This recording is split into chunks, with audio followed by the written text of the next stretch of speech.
Hey everybody, welcome to Wildflowers Within on YouTube. Welcome to this video that we're going to be talking about the lunar eclipse in Pisces.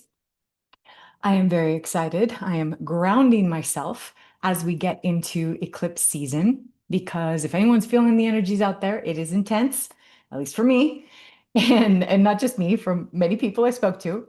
And so I'm very excited. I've got a very theatrical video to show you. And ultimately, when we talk about eclipse season, it is a time of great, great, great transformation and acceleration, endings, beginnings, and on a profound level.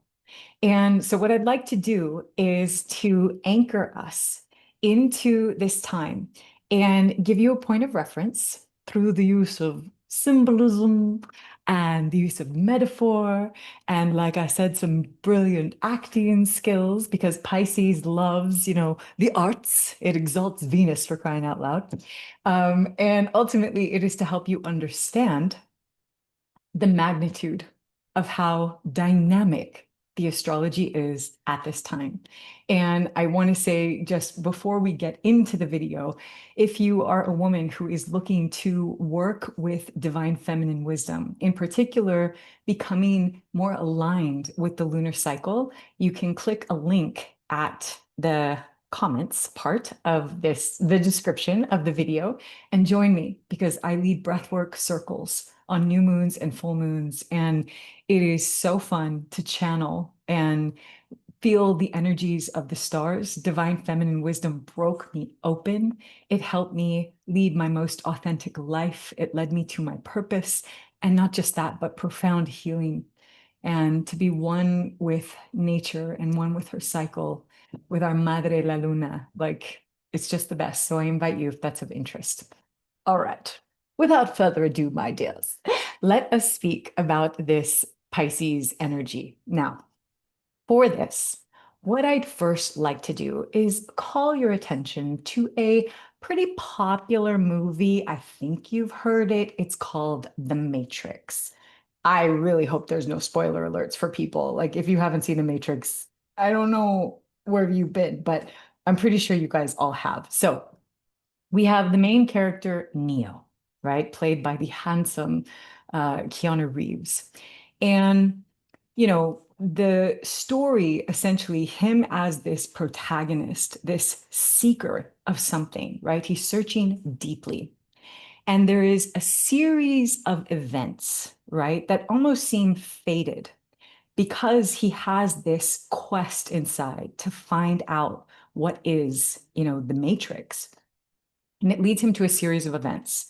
And he's in and out of like meeting these people and he doesn't know who they are. And then he gets thrown into an interrogation room with these police and he doesn't even know, like, who do you work for? Are you like the cops? What is this? And eventually he, follows the white rabbit, and Trinity, the character Trinity, takes him to a meeting, a very profound meeting, a very important meeting in the arc of his transformational journey. And he meets a man called Morpheus. So I would like to reenact, let's just get started and entertain everybody. We're going to reenact that scene. So I'm going to do my best Morpheus Neo impressions. You can clap after, totally welcome. I love applause. And even though I can't hear you, you clap in the comments, okay? And yeah, enjoy. All right, so here we go. I didn't have the John Lennon, Morpheus things, but here we go. So Keanu Reeves is now in the building and he's seated in the chair, and Morpheus asks him, "Do you believe in fate, Neo?" "No." "Why not?" Because I don't like the idea that I'm not in control of my life." "I know exactly what you mean." Do you like that? I hope my reflection showed. "Let me tell you why you're here. You're here because you know something. What you know, you can't explain, but you feel it. You felt it your entire life, that there's something wrong with the world. You don't know what it is, but it's there, like a splinter in your mind, driving you mad. It is this feeling that has brought you to me. Do you know what I'm talking about? The Matrix. Do you want to know what the Matrix is? The Matrix is everywhere. It is all around us, even now in this very room. You can see it when you look out your window or when you turn on your television. You can feel it when you go to work, when you go to church, when you pay your taxes. It is the world that has been pulled over your eyes to blind you from the truth. Right? So, what happens? Okay, he's given him this whole amazing discourse. They're talking like fate and destiny, and it's this highly philosophical conversation. And what does he do? He presents him. I don't have pills, so please excuse me. And he says, just pretend like they're here. You take the red pill and you stay, you take the blue pill and you'll wake up tomorrow, right? And he'll make up whatever he wants to about this. But if he takes the red pill, he will stay in Wonderland and he will show him how deep the rabbit goes. And then as Neo's reaching for the thing, Morpheus is like, remember, all I'm offering is the truth, nothing more. Thank you. Thank you. Thank you. Thank you. All right. So all I'm offering is the truth, nothing more. So we all know what happens, right? Neo's like, I got to find this out. And he takes the red pill. It's some sort of locator device, I guess, so that they can find him within the matrix. And what happens? All of a sudden, he is like, you see that human beings have been enslaved and he's hooked up to some gnarly gadgets that's feeding off of his his body heat, right? And then they flush him down this like crazy pipe and then they end up getting him and then he ends up waking up in the chair and he's like, like, why do my eyes hurt? And then he's like, you've never used him before. And they're like, just, answers are coming to you. Just rest, right? This is like one of the biggest spiritual awakenings that we have ever seen in like a movie, a modern day movie, right? And even though there is this profound sense of liberation, like, oh my God, he was living in this thing and now he is free.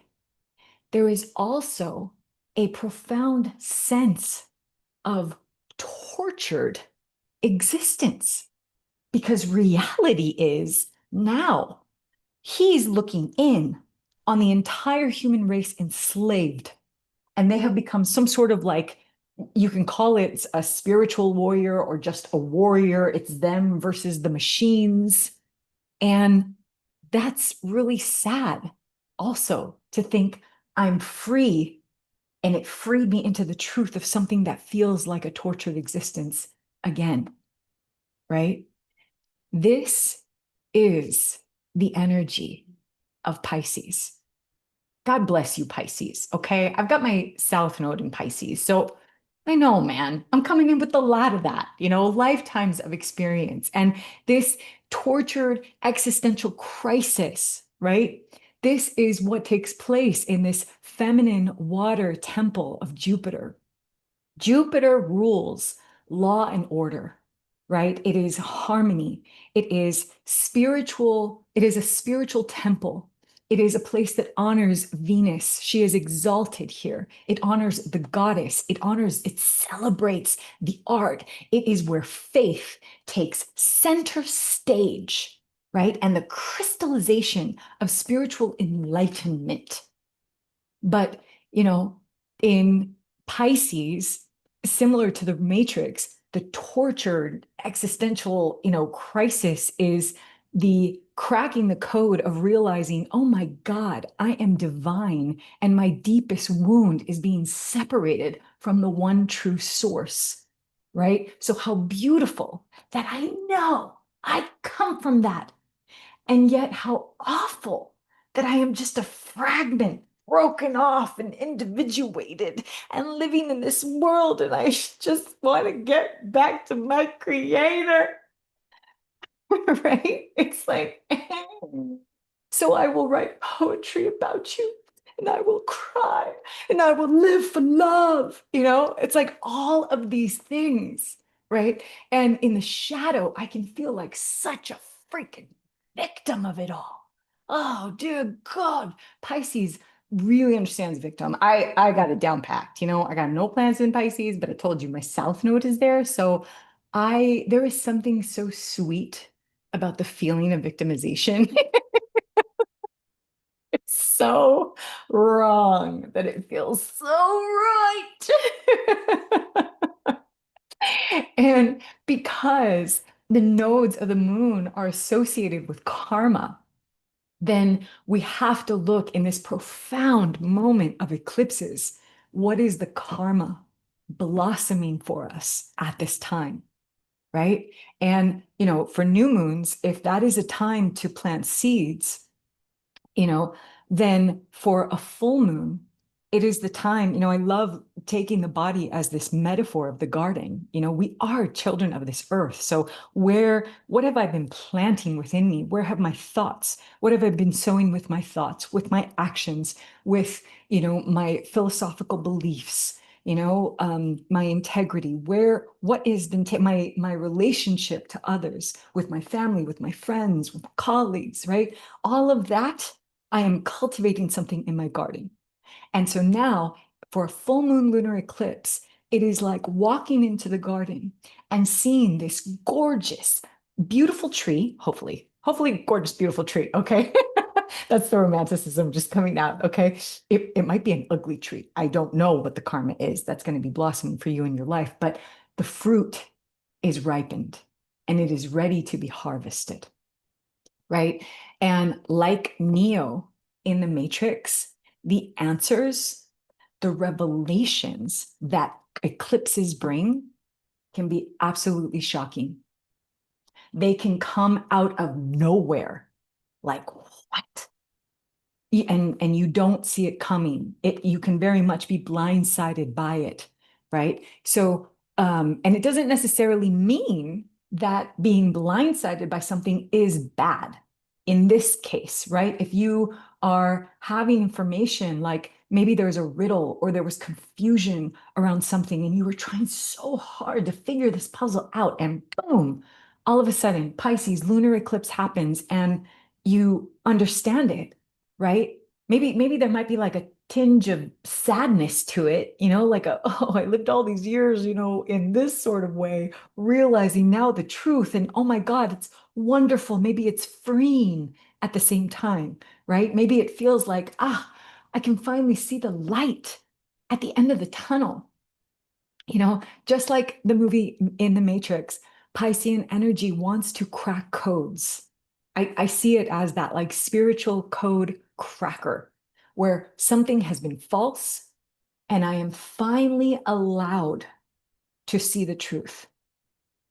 And because the ruler of this full moon is Jupiter, currently exalted in the watery feminine temple of our mother moon, right, of Cancer, then we can look for symbolism of, look for family karma that is ripening at this time, right? Karma related to women and children, karma related to romance of all kind, or artistic endeavors or projects, right? Of some sort of emotional expression. Mother karma, karma of your parents, the karma related to your ancestors. All of this could be taking place at this time. And hopefully, the trine that Jupiter is making to Mother Moon, right? As she's, feeling the full eclipse in Pisces, trines are harmonious. They are of the nature of Jupiter. So, hopefully something is beneficial for you as you're realizing the ahas that are coming to fruition. Now, there is a little bit of tension with a square that Jupiter is making to Mars in Libra.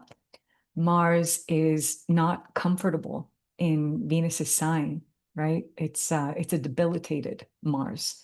And, to be debilitated in the sign of the scales, it could look like some sort of tension with power dynamics shifting drastically and maybe aggressively, or someone, just looking for the pursuit of their own gain, right? Not really thinking about others, or relationships being severed. Mars is associated with cutting. Jupiter expands things. So maybe there's some sort of like exaggerated fashion because of it. I don't know. We can look at our natal chart. We can look to see, where is Pisces? What topics does it rule? Should I be looking for something in my career or related to, legacy? Should I be looking at something in my home? Is it the part of my chart that I cannot see? Is it a part that blindsides me? Is it a part of, that rules children or my own children or my own creativity? Does it have to do with some sort of sacrifice that's taking place? All of this, by knowing your rising sign, and by being able to calculate, hopefully the time you were born, then you can calculate at what the rising sign is. And from a whole sign perspective, which is the type of astrology I do, I was trained in Hellenistic astrology, so ancient astrology, and I use whole sign houses. Then you count, if Pisces is your rising sign, then you continue on with the chart. Aries is going to be your second, Taurus your third, and so on. So that's always going to give you a feeling of where the moon is highlighting her attention and her focus as it relates to your life. And, ultimately, even though eclipses can feel like big earthquakes, so that's why it's really important right now as the eclipse is approaching. Sometimes it depends on where I'm at or what I have specifically planned for an eclipse. For this current one, I'm actually feeling very much to stay at home. And that hasn't necessarily been the case. I've done a lot of spiritual retreats that take place over an eclipse because they are moments and these portals of profound transformation. I read a post recently by some, galactic starseed, I forget her name. And she actually goes to ancient sites, sacred sites around the world, and that there are these timelines you can jump, if you treat them with the reverence that they deserve, right? If you honor the totality of the sun and the moon coming together in this formation, that there are, you jump forward, you can make massive quantum leaps ahead or back, depending on what is the karmic reckoning in your life at this time. And ultimately, regardless of where this is occurring in your chart, with a full moon conjunct the North Node in Pisces, we are being asked to lean into surrender and to really lean into faith that whatever is being harvested or whatever is crystallizing for you at this moment was fated to happen. The nodes are associated with karma, right? The building up and the fruition of. And it is a moment that brings us closer to our truth. And ultimately, it serves as some sort of course correction, enabling us to walk more aligned, more in path with our spirit. So, can you face this truth, whatever is coming to you, with courage? Can you surrender Can you surrender in the Piscean waters of the great mystery that we call life? It doesn't mean it's easy. It could be testing all of your willpower and all of your might. Pisces is, that tortured sign. And I have compassion for people, when karma comes up that really is just very difficult. Lord knows I have experienced this. And so, taking the time with the nodes in Pisces and Virgo, there is a balance that's being called for us, the need to have faith and also the need to be practical and rooted and methodical here on earth, not in the spirit of perfection, but in the spirit of doing our best, doing as best as we possibly can. So, can you allow eclipse season to bring you that harmony, more beauty that will eventually come from whatever earthquakes are happening in your life right now? I wanted to share, I'll close by just sharing a quick story. In 2018, I felt called to go to Brazil. And I was going for a birthday trip. My birthday is August 27th, and the nodes were actually in Leo and Aquarius at the time. And there had just been an eclipse that took place, a new moon that took place in Leo, um, like a week and a half, maybe. The eclipse season had ended, and then my journey to Brazil happened. So I share this story because most people think during eclipses, that's the only time they can, all of a sudden experience something. And that's not actually true. Some people may experience and feel the earthquake as it's happening, or after the eclipse portal closes, whatever happens after that could also be fully tied into a new timeline or a new fated event is waiting for you. So allow yourself to be open. And so I didn't know astrology in 2018. I didn't follow the moon. I, didn't do anything like that. And I go to Brazil, and it's the next lunation that was taking place like the day before my birthday or 2 days before my birthday was going to be a full moon in Pisces. And when I went down there on that trip, I had no idea that plant medicine was waiting for me.